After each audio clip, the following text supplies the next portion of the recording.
o Grande Dilúvio, né? Uma história que muita gente conhece, sobre destruição, mas também sobre sobrevivência. O que a gente vai fazer aqui é seguir a cronologia certinha dos eventos, sabe? Mergulhar nos detalhes desse relato para entender o passo a passo de como tudo teria acontecido. Então, para a gente organizar o raciocínio, vamos dividir essa história em 5 partes bem claras.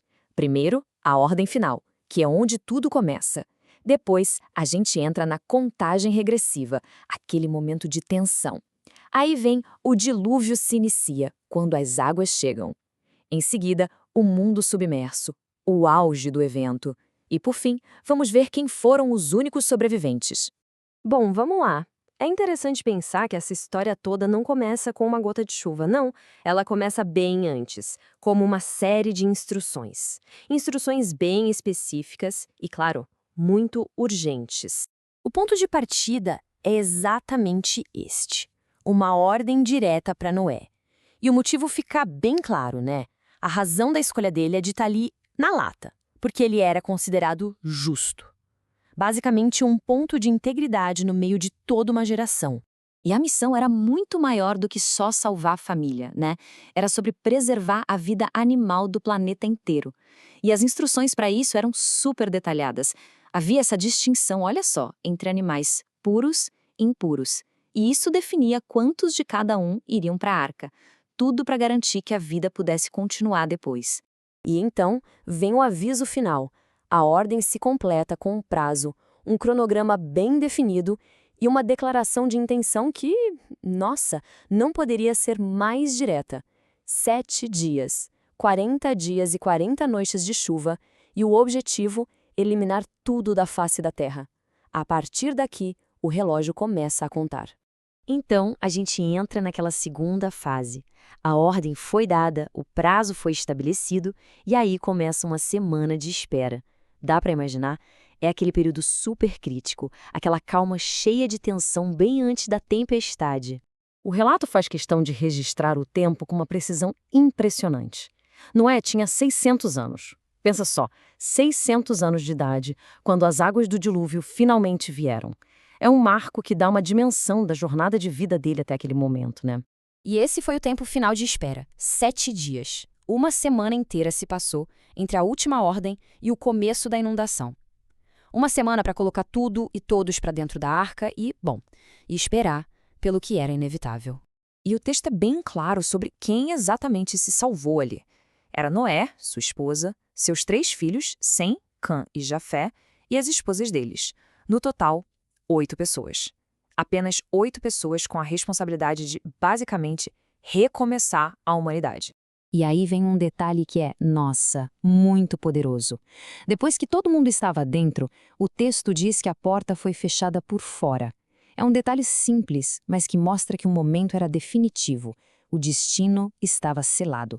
Dali para frente não tinha mais volta.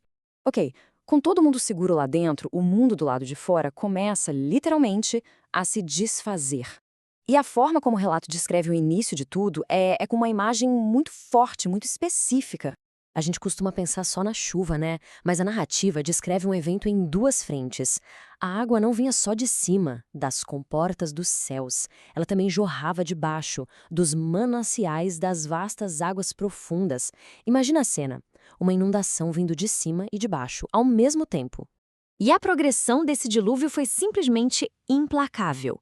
Tudo começou com aqueles famosos 40 dias e 40 noites de chuva sem parar. Mas, e isso é importante, a chuva foi só o começo. Mesmo depois que parou de chover, as águas continuaram subindo, prevalecendo sobre a terra por um total de 150 dias. E aí a gente chega no auge do dilúvio. As águas subindo sem parar alcançaram uma escala que é difícil até de imaginar. Uma escala que, segundo o relato, alterou completamente a superfície do planeta. E conforme as águas subiam, a arca também subia com elas. Ela foi levantada e ficou flutuando muito acima da terra, basicamente flutuando à deriva sobre o mundo que estava desaparecendo debaixo dela. A sobrevivência ali dependia totalmente das águas. A arca não era navegada, ela era simplesmente levada. Olha, esse é um ponto central da narrativa. A descrição enfatiza a totalidade do evento. O texto diz que as águas cobriram todas as montanhas altas debaixo de todo o céu. A imagem se pinta de um evento global, absoluto. Não sobrou um pedacinho de terra visível. E o relato dá até uma medida, o que é surpreendente, né? Uma medida bem específica para essa profundidade. As águas teriam subido 15 côvados, isso dá mais ou menos 6,70 metros, acima do pico das montanhas mais altas. Então não é que a água chegou no topo, ela passou do topo. Não tinha mais referência, mais nada para ver. Então, qual foi a consequência de tudo isso? Bom, de acordo com o relato, o resultado foi um reinício, um reset completo e total da vida na Terra. O texto é absolutamente claro sobre o que aconteceu com a vida fora da arca. A linguagem usada é a de um evento de extinção em massa. Morreu toda criatura vivente. As que voam, os animais domésticos, os selvagens, os que rastejam e toda a humanidade. É uma descrição de extermínio total. E no final de tudo, depois daqueles 150 dias das águas dominando a Terra, a realidade é resumida nessa frase simples e direta. Apenas Noé e quem estava com ele na arca sobreviveram. Todo o resto pereceu. E é aqui que a gente chega no grande paradoxo dessa história, né?